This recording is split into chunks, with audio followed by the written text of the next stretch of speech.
And now let's go to who I think is going to come off the bench of the returning players next season, plus the freshmen.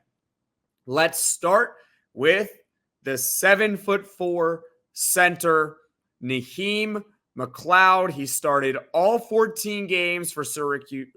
He started 14 games for Syracuse basketball last season. All the games that Naheem McLeod played in before he missed the rest of the season with a foot injury. He played about 15 minutes a game. He averaged 4 points, 4 rebounds, and 2 blocks. I believe that this year, though, his role is going to be the backup center behind Eddie Lampkin, playing pretty similar minutes to last season, 10 to 15 a night.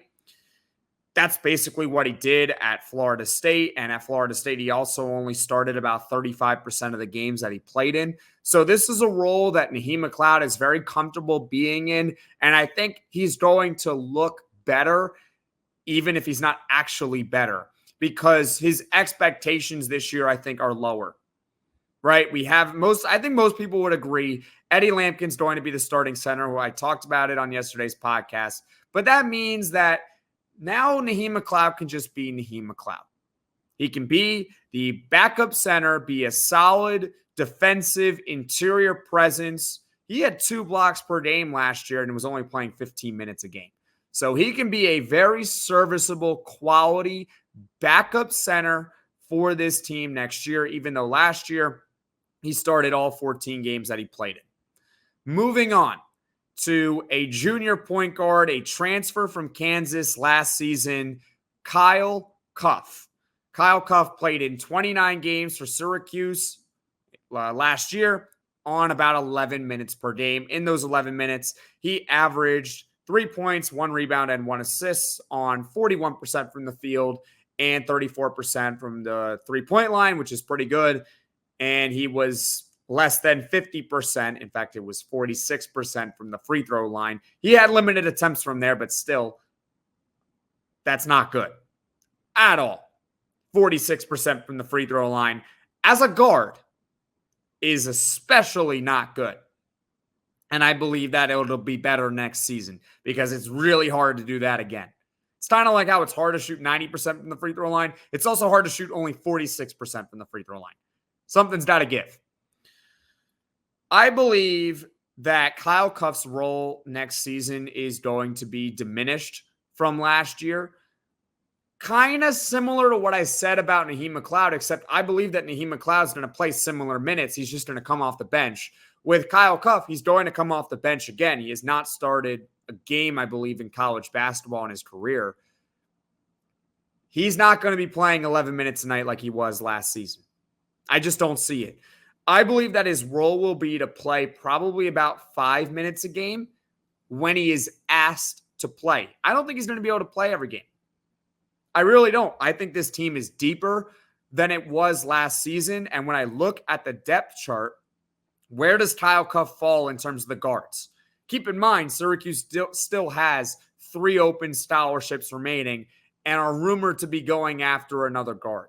But if you look at the guard chart right now, I would say that Kyle Cuffe is 5th. 5th on the depth chart right now. J.J. Starling is ahead of him. Jaquan Carlos is ahead of him. Chance Westry is ahead of him. And then if you want to debate Elijah Moore, sure. But I think Elijah Moore can bring something to this team that's different.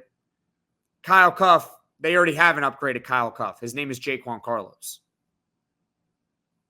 They also have Chance Westry coming back from injury. They have J.J. Starling, who's going to see probably 30 minutes a game at minimum. So if and when Kyle Cuffe is asked to play, I believe he'll probably play about 5 minutes. He's a solid defender. I'll give him that.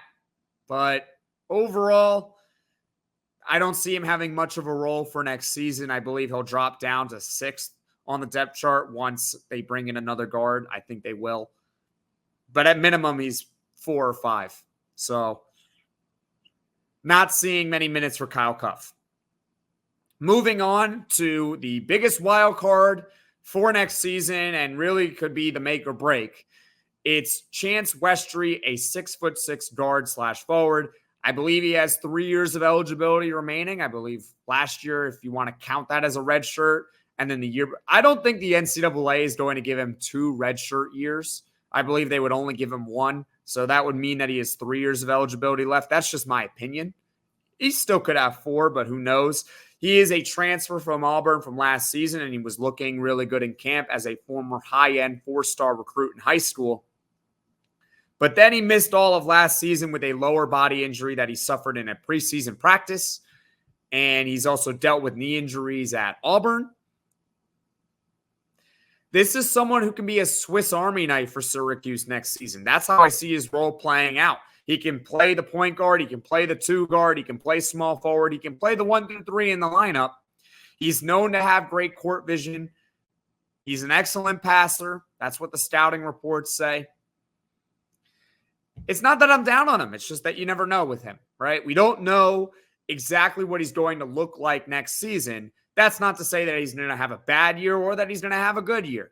But Chance Westry, I believe that his role, assuming that he is healthy next season and hopefully pretty good, is to be a Swiss Army knife, a utility player that you can just throw him in the lineup and he can play anywhere. A guy that can play a 1 through the 3 allows you to do so much. You can play small ball and have him at the 3. You can play a taller lineup because you can move Chance Westry to a starting point guard or move him as the shooting guard, whatever it is. The fact that he's so versatile is extremely valuable for this team, which is why if he's really good next season, I think Syracuse is in great shape to not just make the tournament, but to be one of the higher seeds in the tournament next season, possibly maybe a 7 or higher. There's upside.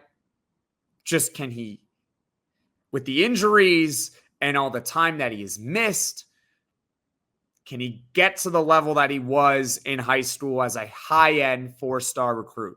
That is the question mark with Chance Westry. But his role is to probably be the Swiss Army knife for this team next season, anywhere from the 1 through the 3 in the lineup. Finally, Elijah Moore. He is a consensus 4-star shooting guard in the class of 2023 or class of 2024. I'm getting my years mixed up. He is known to be an excellent shooter. We've talked about it on the podcast, and his role for next season is hopefully to be one of the main shooters on the team. I don't see him ever starting a game. They are loaded at the guard spot, and I believe they will add in another one. I wouldn't say they're loaded. Actually, I take that back. They're not loaded at the guard spot, but if Elijah Moore is hitting his shot, then they become loaded at the guard spot. I believe that his role, as I said, is going to be dependent on if he can hit his jump shot or not. If he can hit it, great. He'll play. He'll probably play between 15 and 20 minutes. If not, he's not going to play much at all. Plain and simple. That's the deal with Elijah Moore. He could be Chris Bell comes off the bench, but you bring in Elijah Moore so you still have that shooting on the floor. That's what it could be. Hopefully it is. We just have to see it. So I believe that concludes the possible bench players and freshmen for the returning players next season. Naheem McLeod, primary backup center. Kyle Cuffe, he's not going to play 11 minutes a night next year. I would say 5 minutes a game when he's called upon to even play. Chance Westry coming back from injury is a Swiss Army knife. He can play the 1 through 3. And then you have Elijah Moore.